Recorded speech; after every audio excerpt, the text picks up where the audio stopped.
Welcome to GK Solution. இன்றைய வீடியோவில் transistor ஃபேமிலியில் அடுத்த அட்வான்ஸ் டிரான்சிஸ்டரான FET ஃபீல்ட் எஃபெக்ட் டிரான்சிஸ்டர் பற்றி பார்க்க போகிறோம். இதற்கு முன்னாடி பார்த்த வீடியோவில் பைஜங்ஷன் டிரான்சிஸ்டர் எப்படி வேலை செய்யுதுங்கிறத பார்த்தோம். யூனிஜங்ஷன் டிரான்சிஸ்டர் எப்படி வேலை செய்யுதுன்னு பார்த்தோம். இந்த பைஜங்ஷன் டிரான்சிஸ்டர் எப்படி இருக்குன்னா NPN டிரான்சிஸ்டர் நான் எடுத்துக்காட்டாக எடுத்திருக்கேன். இதை வந்து கரண்ட் கண்ட்ரோல் டிவைஸ்னு நம்ம சொல்கிறோம். அது என்ன காரணத்துக்காக சொல்கிறோங்கிறத நம்ம இப்போ சிறிது நேரத்தில் விளக்குறேன். ஏன்னா அது கண்டிப்பாக தெரியணும். ஏன்னா இனி வரப்போகிற டிரான்சிஸ்டர்ஸ் எல்லாமே வோல்டேஜ் கண்ட்ரோல் டிவைஸ். இதில் பாருங்க, கலெக்டர் NPN இது N டைப் இங்கே வச்சிருக்காங்க, நடுவில் P டைப் N டைப் வச்சிருக்காங்க. இது ரெண்டு ஜங்ஷன். இது பை ஜங்ஷன்ங்கிறதுனால ஜங்ஷன் 1 ஜங்ஷன் 2. இப்போ இதில் வந்து நம்ம சப்ளை இங்கே கொடுத்தாச்சு. இங்கே கலெக்டர் எமிட்டருக்கு நம்ம சப்ளை கொடுத்துருக்குறோம். டிரான்சிஸ்டரோட சிம்பிள் அதான். இதை பற்றிலாம் நம்ம பழைய வீடியோவில் நல்லா பார்த்துருக்கோம். இதை பற்றி இன்னும் சந்தேகங்கள் இருக்கிறவங்க அந்த வீடியோவை இன்னொரு தடவை பார்த்துருங்க. ஸோ ஓகே, இப்போ பேஸ் வழியாக ஒரு சிறிதளவு கரண்ட்டை நான் உள்ளே செலுத்த போகிறேன்.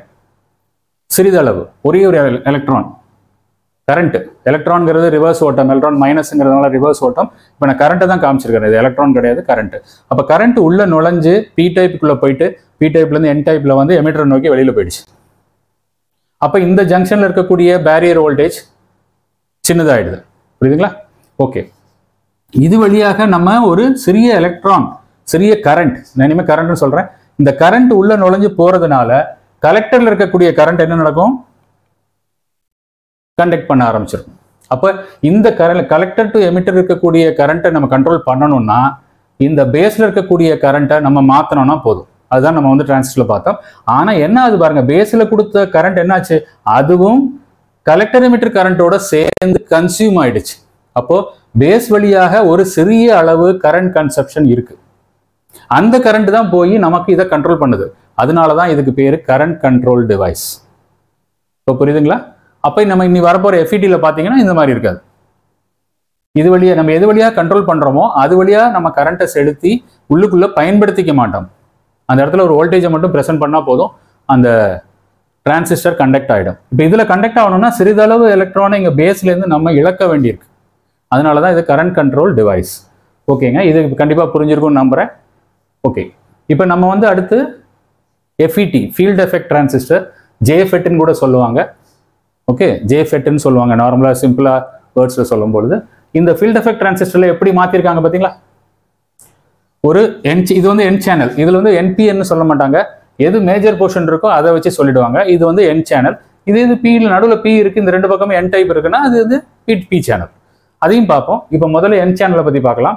N சேனலில் ரெண்டு டெர்மினல் மேலேயும் கீழேயும் கொடுத்துருக்காங்க. ஒரு பார் சேனல் மாதிரி பண்ணியிருக்காங்க. புரியுங்களா? ஸோ பார் சேனல் என்ன பண்ணியிருக்காங்கன்னா ரெண்டு பக்கமும் P டைப் பண்ணியிருக்காங்க.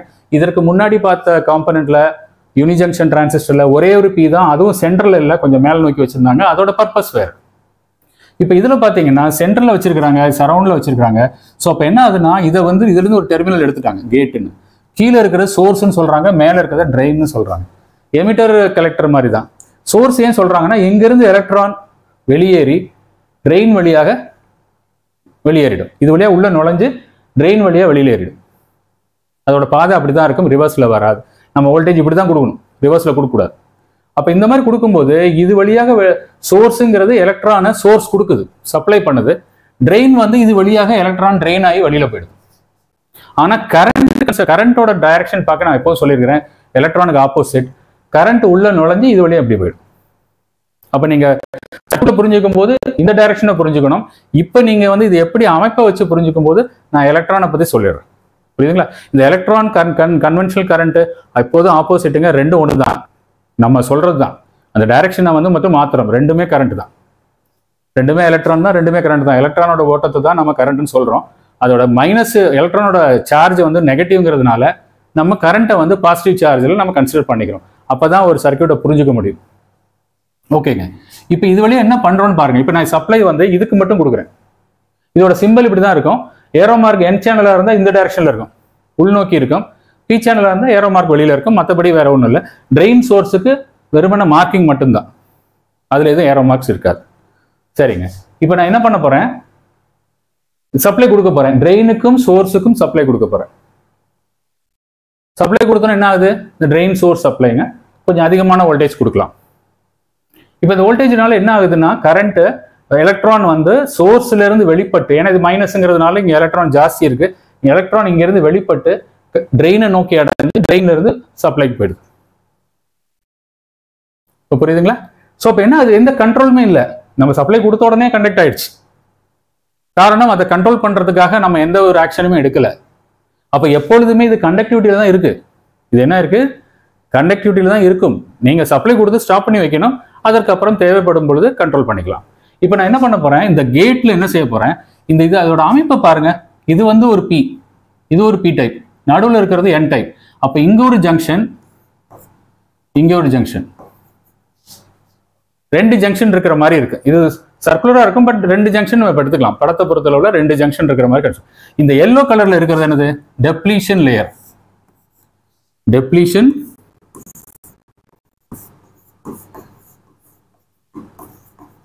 Depletion layer. இது ஏன் ஃபார்ம் ஆகுதுன்னு தெரியுதுங்களா? இப்போ சொல்றேன். இந்த டெப்ளீஷன் லேயர் ஏன் ஃபார்ம் ஆகுதுன்னா, நம்ம கேட்டுக்கும் சோர்ஸுக்கும் சப்ளை இன்னும் கொடுக்கல. கொடுக்காத போது ஃபார்ம் ஆகாது. இப்போ நம்ம கொடுக்க போறேன், கொடுக்கறத நான் வந்து என்ன பண்றேன்னா, ஃபார்வர்டு பயாஸ் கொடுத்தா இந்த டெப்ளீஷன் லேயர் குறுகி காண போயிடும், கண்டக்ஷன் ஆயிடும். அதனால நான் ஃபார்வர்டு பயாஸ் கொடுக்க போறதுல நான் ரிவர்ஸ் பயாஸ் கொடுக்க போறேன். புரியுதா? பாருங்க, இங்க ரிவர்ஸ் பயாஸ் கொடுத்துருக்கிறேன். இந்த ரிவர்ஸ் பயாஸ் கொடுத்ததுனால இந்த டெப்ளீஷன் லேயர் என்ன ஆகும், அதிகமாகும். அதான் நம்ம பிஎன் ஜங்ஷன் டயோட்ல பார்த்தோம். டெப்ளீஷன் நம்ம ஃபார்வர்டு பயாஸ் கொடுத்தா டெப்ளீஷன் லேயர் குறுகி குறுகி காண போயிடும், கண்டக்ஷன் ஏற்பட்டுரும். அதாவது பி டைப்ல இருந்து என் டைப்புக்கு கரண்ட் பாஸ் ஆக ஆரம்பிச்சிடும். ஆனா நம்ம ரிவர்ஸ் பயாஸ்ல கொடுக்கறதுனால இந்த தடை, பேரியர் அப்படின்னு சொல்லக்கூடிய இந்த டெப்ளீஷன் லேயரோட கணம், வித்து வந்து அதிகமாயிட்டே போகும். பார்க்கலாமா? இப்ப நம்ம சப்ளை கொடுத்துட்டேன், கொடுத்தோன்னே என்ன ஆகும், இந்த சப்ளை, இந்த எல்லோ கலர்ல இருக்கக்கூடிய டெப்ளீஷன் லேயர் என்ன ஆகுதுன்னு பார்க்கலாமா? பாத்தீங்களா? அதிகமான என்ன நடக்குது, நம்ம இது வழியாக கடந்து சென்ற அந்த பாதை, அந்த அளவு குறுகுனதுனால இந்த எலக்ட்ரானோட ஓட்டமும் குறுகிடும், கம்மியாயிடும். அப்ப கரண்ட் கம்மியாது. புரியுதுங்களா? அப்ப இந்த எலக்ட்ரானோட ஓட்டத்தை வந்து கண்ட்ரோல் பண்ணணும்னா, இங்க இருக்கக்கூடிய ரிவர்ஸ் பயாஸோட வோல்டேஜை அதிகப்படுத்தணும்னா இன்னும் கொஞ்சம் அதிகமாகும், கண்ட்ரோல் ஆகும். ஜாஸ்தி அதிகப்படுத்திட்டா இந்த ரெண்டு டெப்ளீஷன் லேயரும் ஒன்னோட ஒன்று சேர்ந்து எதையுமே இங்கேருந்து போக விடாது. அப்ப ஆஃப் ஸ்டேட்டுக்கு கொண்டு போயிடும்.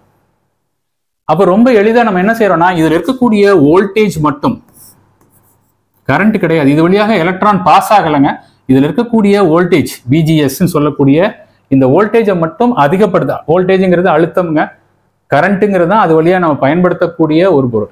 நம்ம பயன்படுத்தல எதுவும், அழுத்தம் ப்ரெஷர் தான் இன்க்ரீஸ் பண்ணியிருக்கோம்.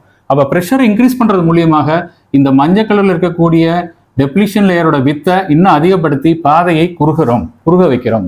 குறுக வைக்கிறது மூலியமாக இந்த எலக்ட்ரானோட பாதை, எலக்ட்ரானோட ஓட்டத்தை கண்ட்ரோல் பண்றோம். அப்ப இது வழியாக எந்த ஒரு கரண்ட்டையும் நம்ம பயன்படுத்திக்கல, ஜஸ்ட் அழுத்தம் மட்டும்தான் கொடுக்குறோம், நேரடி தொடர்பு கிடையாது. புரியுங்களா? அதனாலதான் இதுக்கு பேரு வோல்டேஜ் கண்ட்ரோல் டிவைஸ். ஏன்னா வோல்டேஜை வச்சுட்டு இங்க போகக்கூடிய கரண்ட்டை வந்து கண்ட்ரோல் பண்ணிடலாம். போன இதில் டிரான்சிஸ்டர் அப்படி கிடையாது. நம்ம பேஸ்ல வந்து கரண்ட் அதிகப்படுத்த தான் கலெக்டர் டு எமிட்டர் கரண்ட் மாறும்.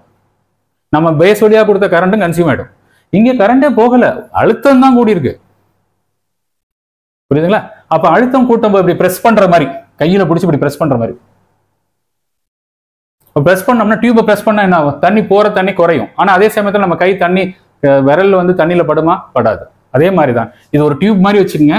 மேல வந்து இந்த டியூபை பிரஸ் பண்றீங்க விரலை வச்சு, இந்த விரலை வச்சு பிரஸ் பண்ணக்கூடிய அழுத்தம் நம்ம வோல்டேஜ்னு சொல்றோம். அப்ப இது வழியா போகக்கூடிய பாதையை குறுக வைக்கிறதுனால நம்ம கரண்ட்டை எளிதாக கண்ட்ரோல் பண்ண முடியும் தேவைக்கு ஏற்ப. ஓகேங்க. இப்ப இந்த மாதிரி கண்ட்ரோல் பண்ணி நமக்கு பண்ணிக்கலாம். ஆனா இன்னொரு டிஸ்அட்வான்டேஜ் இருக்கு, அது என்னங்கிறத சொல்றேன்.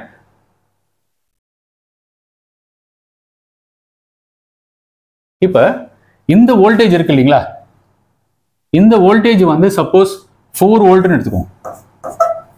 4 வோல்ட் இருக்கு. இந்த 4 வோல்ட் என்ன ஆகும், இங்கே வந்து 0வா இருக்கும், இங்கே 4 வோல்ட்டாக இருக்கும். ஆனா நடுவில் இருக்கிறது ஒரு கண்டக்டிவ் மெட்டீரியல் தான். அப்போ இந்த இடத்துல எவ்வளவு இருக்கும், இந்த இடத்துல எவ்வளவு இருக்கும், இந்த இடத்துல எவ்வளவு இருக்கும். இந்த வோல்டேஜ் அப்படியே வோல்டேஜ் டிவைடர் மாதிரி பிரிச்சுட்டு வாங்க. 4 வோல்ட், 3, இங்கே 2, இங்கே 1. புரியுதுங்களா? மேல இருந்து 4 வோல்ட் கொடுத்தாச்சு, கீழே 0 வோல்ட். இது கிட்டத்தட்ட ஒரு ரெசிஸ்டன்ஸ் மாதிரி இருக்கும். ஏன்னா ரெண்டு பக்கமும் வோல்டேஜ் டிராப் இருக்கு. 4 to 0, 4 வோல்ட் வோல்டேஜ் டிராப் இருக்கு. அப்ப கண்டிப்பாக இதுக்கு நடுவுல அதை ரெசிஸ்டன்ஸா கால்குலேட் பண்ணி இதோட திக்னஸ்க்கு தகுந்த மாதிரி அந்த வோல்டேஜ் 4ல இருந்து கொஞ்சம் கொஞ்சமா டிமினிஷ் ஆகி கீழே வந்து 0 வந்து அடைஞ்சிடும். அப்ப அந்த மாதிரி அடையும் பொழுது என்ன ப்ராப்ளம்னா, இங்க நம்ம 1 வோல்ட் கொடுக்கறத வச்சுக்கோம். இந்த இடத்துல நம்ம 1 வோல்ட் கொடுத்துருக்கோம். ஓகே, ஸோ 1 வோல்ட் கொடுக்கும் பொழுது இங்க வோல்டேஜ் 3 இருக்கு, இங்க 1 இருக்கு. எவ்வளவு டிஃபரன்ஸ்? 2 volt difference. அதே மாதிரி இங்க 1 வோல்ட் இருக்கு, நம்ம கொடுக்கக்கூடியது 1 வோல்ட் தான் பில. அப்போ 1 வோல்ட்டுக்கும் இந்த 1 வோல்ட்டுக்கும் டிஃபரன்ஸ் 0. அப்ப இங்க ரிவர்ஸ் பயாஸே வரல, ஆனா மேல ரிவர்ஸ் பயாஸ் வந்திருக்கு. அப்ப இந்த இருக்கக்கூடிய அந்த டிப்ளீஷன் லேயர் இதை போல யூனிஃபார்மா இருக்காது. இப்ப இதுவே நான் வந்து 10 வோல்ட் ஆக்கிட்டேன்னு வச்சுங்க, இதை வந்து என்ன பண்ணிடுறேன், அதிகப்படுத்தி 10 வோல்ட் ஆக்குறேன். எனக்கு வந்து வோல்டேஜ் ஜாஸ்தி வேணும், நான் அதிகப்படுத்திருக்கேன். 10 வோல்ட் ஆகுனா என்ன ஆகும், இங்கே 10 வந்துடும், இது வந்து 10 ஆயிடும். இப்போ 10ல இருந்து நீ குறைச்சிட்டே வந்தீங்கன்னா இங்க 9, 8, 7, 6, 5, 4, 3, 2, 1ன்னு வந்துடும். புரியுதுங்களா? ஸோ அந்த மாதிரி வரும்போது இந்த பி டைப்ல டாப்ல பாத்தீங்கன்னா வோல்டேஜ் டிஃபரன்ஸ் நம்ம கொடுக்கக்கூடிய 1 வோல்ட்டுக்கும் அந்த டாப்ல இருக்கக்கூடிய VDS வோல்ட்டுக்கும் உள்ள வேறுபாடு அதிகமாக இருக்கும். அதே மாதிரி கீழே இருக்கக்கூடிய பாட்டம்ல அந்த வேறுபாடு கம்மியா இருக்கும். அப்ப இந்த டிஃபரன்ஸை பொறுத்து தான் இந்த திக்னஸ் அமைய போகுது. அப்ப திக்னஸ் நான் போட்ட மாதிரி படத்துல இருக்க மாதிரி இதை போல ஸ்ட்ரெயிட்டா வராது. புரியுதுங்களா? இதை போல நேர வராது. அதுக்கு பதிலாக எப்படி வரும், இதை போல வரும். ஏன்னா இங்க வந்து வோல்டேஜ் ஜாஸ்தி இருக்கு. ஃபார் எக்ஸாம்பிள் இங்க 7 இருக்கு, இங்க 3 இருக்கு, இதை 10 வோல்ட் கொடுத்துருக்கோம், இது 0 வோல்ட், இது 10 வோல்ட், இது 1 வோல்ட். அப்போ இந்த இடத்துல பாத்தீங்கன்னா 7 - 1 6 volt difference, reverse bias 6 volt. இந்த கார்னர் பாத்தீங்கன்னா 3 வோல்ட்னா 2 வோல்ட் டிஃபரன்ஸ். அப்ப இங்க 6 வோல்ட் டிஃபரன்ஸ், இந்த இடத்துல 6 வோல்ட் டிஃபரன்ஸ், இந்த இடத்துல 2 வோல்ட் டிஃபரன்ஸ். அப்ப இங்க ரிவர்ஸ் பயாஸ் 2 வோல்ட், இங்க ரிவர்ஸ் பயாஸ் 6 வோல்ட். அப்ப கண்டிப்பா அதோட ஷேப் யூனிஃபார்மா இருக்காது, இதை போலதான் அமையும். இதுதான் டிஸ்அட்வான்டேஜ். ஸோ இப்போ டிஸ்அட்வான்டேஜ் எல்லாம் இதை வச்சு நம்ம யூஸ் பண்ணிக்கலாம். இப்போ என்ன பண்றோம்னா, இந்த மாதிரி அமைஞ்சதுனால இங்க இருக்கிற வித்தை நம்ம கால்குலேட் பண்ண முடியாது. எது குறுகலான வித்து? இதுதான், இல்லைங்களா? இந்த வித்து என்ன ஆகும், ஒரு பொசிஷன் வந்த உடனே ஸ்டேபிள் ஆயிடும். அதுக்கப்புறம் உங்களால அதை கம்மி பண்ண முடியாது. ஒரு பொசிஷன் வந்தோடனே ஸ்டேபிள் ஆகும். காரணம் என்னன்னா, ரொம்ப கம்மி ஆயிடுச்சுன்னா வோல்டேஜ், இந்த கரண்டே கம்மியாயிடும், வோல்டேஜே கம்மியாயிடும். கம்மியாகும் போது திருப்பியும் அதோட டிஃபரன்ஸ் கம்மியாகும், திருப்பி வெளியில போயிடும். அது மாதிரி ஒரு இடத்துல ஸ்டெபிளைஸ் ஆகி அது ஒரு பொசிஷன்ல செட்டில் ஆயிடும். அந்த செட்டில் ஆகும் பொழுது என்ன வோல்டேஜ் வருதோ அதற்கு பேரு பிஞ்ச் ஆஃப் வோல்டேஜ். ஏன்னா அந்த மாதிரி பிஞ்ச் மாதிரி இப்படி பிடிச்சிருக்கோம்ல, ஒரு குறுகி வச்சிருக்கோம், அதுக்கு மேல குறுகாது. அதுக்கு மேல நீங்க என்ன வோல்டேஜ் அது நேரம் ஆகாது, ஒரு குறிப்பிட்ட வோல்டேஜ்ல வந்து நின்றும். அந்த எந்த வோல்டேஜ்ல அது வந்து நிக்குதோ அதுக்கு பேரு பிஞ்ச் ஆஃப் வோல்டேஜ்னு சொல்லுவாங்க.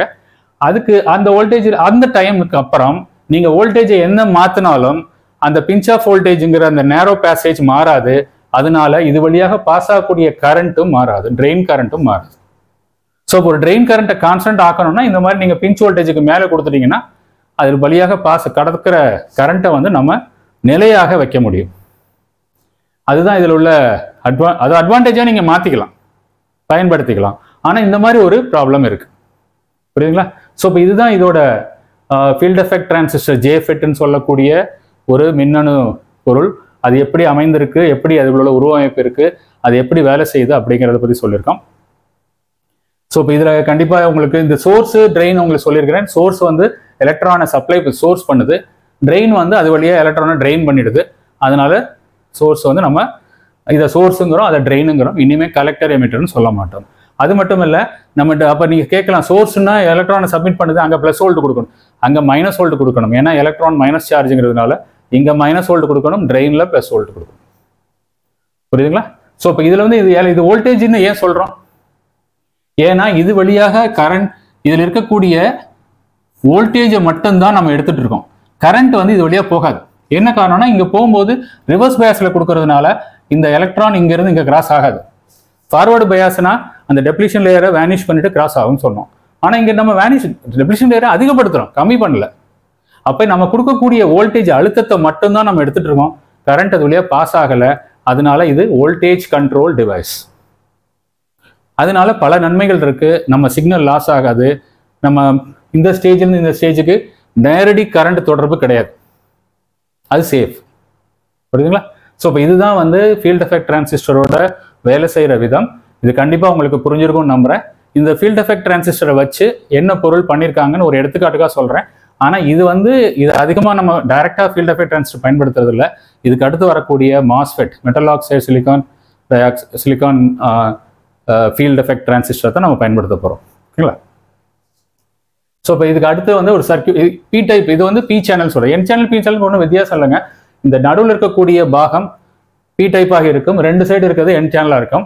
இந்த சப்ளை வந்து இப்படி தான் கொடுக்கணும். சோர்ஸ் டு ட்ரெயின் இப்படி தான் இருக்கும். அது பி சேனலாக இருக்கட்டும், என் சேனலாக இருக்கட்டும். நம்ம என்பிஎன் பிஎன்பி மாதிரி ப்ளஸ் மைனஸ் மாறாது. இதில் பார்த்தீங்கன்னா ட்ரெயினில் எப்போதுமே பாசிட்டிவ் வோல்ட்டை கொடுப்பீங்க, சோர்ஸில் வந்து மைனஸ் வோல்ட்டை கொடுத்துருப்பீங்க. இந்த பிஜிஎஸ்ன்னு சொல்லக்கூடிய இந்த பகுதியை மட்டும்தான் ரிவர்ஸ் பயாஸாக கொடுக்கணும். அது மட்டும் ஞாபகம் வச்சுங்க. இதில் பார்த்தீங்கன்னா ஏரோ மார்க் வெளிப்பக்கமாக வருது. இதுவே என் சேனலாக இருந்தால் உள்பக்கமாக இருக்கும். ட்ரெயின் சோர்ஸில் எந்தவித ஏரோ மார்க்கும் இருக்காது. ஆனால் கரண்ட் இப்படி தான் வரும். கரண்ட் இப்படி தான் போகும், மேல் நோக்கி போகாது. புரியுதுங்களா? ஸோ இப்போ இதில் வந்து ரிவர்ஸ் பயாஸ் இப்படி கொடுக்கணும். எப்படி வந்து என்பி ஜங்ஷனுக்கு எப்படி ரிவர்ஸ் பயாஸ் கொடுக்கணுமோ அந்த மாதிரி கொடுக்கணும். இது பிஎன் ஜங்ஷன் இருந்தால் ரிவர்ஸ் பயாஸ் இது பேட்டரியை மாற்றணும். பட் இதை ஒன்றும் மாற்ற வேண்டாம். ஏன்னா இங்கேயும் என்ன தான் அங்கேயும் என்ன தான், இங்கே பீனா அங்கேயும் பி தான். அதனால அதில் மாற்ற வேண்டிய அவசியம் இல்லை. நம்ம மாற்ற வேண்டியது இங்கே தான். இப்போ உங்களுக்கு புரிஞ்சிருக்கும் எப்படி ஒரு ஃபீல்ட் எஃபெக்ட் டிரான்சிஸ்டர் அமைந்திருக்கு, என் சேனல்னா என்ன, பி சேனல்னா என்ன, அதுக்கு என்ன வித்தியாசம். ஒன்லி விஜிஎஸ் வோல்டேஜை ரிவர்ஸாக கொடுக்கணும், மற்றபடி ஒன்றும் டிஃப்ரென்ஸ் இல்லை. ஓகே, இப்போ நம்ம வந்து இந்த சர்க்யூட்டை பயன்படுத்தி ஒரு சர்க்யூட் சாம்பிளுக்காக காமிச்சிருக்கோம். ஒரு ஆடியோ ஆம்பிளிஃபயர். இதில் பார்த்தீங்கன்னா சிம்பிள் பார்த்தீங்களா, இது பார்த்தீங்கன்னா பி சேனல், இது என் சேனல், எல்லாம் கலந்து இந்த மாதிரி ஒரு ஆம்பிளிஃபயர் சர்க்யூட் இருக்குது. ஸோ இந்த மாதிரி ஃபிடியை வச்சு கூட இனிஷியலாக ஆம்பிளிஃபயர் சர்க்யூட் வந்தது. அதுக்கப்புறம் மாஸ்ஃபெட்லாம் வந்ததுக்கப்புறம் பவர் டிரான்சிஸ்டர், மாஸ்ஃபெட், ஐஜிபிடியை குறித்து நிறைய ஆம்பிளிஃபயர்ஸ் பண்ணிட்டாங்க. இதில் இதோட உருவம் எப்படி இதை போல் இருக்கலாம், நார்மல் டிரான்சிஸ்டர் போல் இருக்கும். அதில் ஒன்றும் சந்தேகம் வராது. ஏன்னா 3 லெக் தான் இருக்கும். ஒன்று கேட்டு, ட்ரெயின், சோர்ஸ்னு நீங்கள் டேட்டா ஷீட்டை வச்சு புரிஞ்சுக்கலாம். 4 பின் இருந்ததுன்னா இதில் 3 பின்னு கேட்டு, ட்ரெயின், சோர்ஸுங்க. ஒரு பின்னு பார்த்தீங்கன்னா இதில் மெட்டல் கேப். இது இந்த மெட்டல் கேப்ல இருந்து ஒரு பின்னுக்கு கனெக்ஷன் இருக்கும். அது எந்த பின்னுங்கிறது டேட்டா ஷீட்டை வச்சு பார்த்துங்க. 4 பின் பயப்பட வேண்டாம். சில நேரங்களில் டபுள் டிரான்சிஸ்டர்லாம் கூட வருது. அதுல எல்லாம் 6 பின் 8 பின், அது ஐசி மாதிரி வேலை செய்யும். புரியுதுங்களா? சில ஐசி கூட இது போல இருக்கு. ஓகே, அதனால நீங்க எப்பொழுதுமே நான் சொல்றேன், அந்த நம்பரை வச்சு டேட்டா ஷீட் எடுத்துட்டு அதுக்கப்புறம் டிசைட் பண்ணுங்க அது என்ன காம்பனண்ட், என்னமா வேலை செய்யுது, என்ன மாதிரி வேலை செய்யுதுங்கிறத புரிஞ்சுக்கங்க. ஸோ கண்டிப்பா இந்த வீடியோல ஒரு முக்கியமான தகவல் கிடைச்சிருக்கும். அடுத்து வரப்போறக்கூடிய 2 வீடியோக்கள் ரொம்ப ரொம்ப முக்கியமானது. இந்த வீடியோ டிரான்சிஸ்டர் சீரிஸ் ஆரம்பிச்சதே அந்த வீடியோக்காக தான்.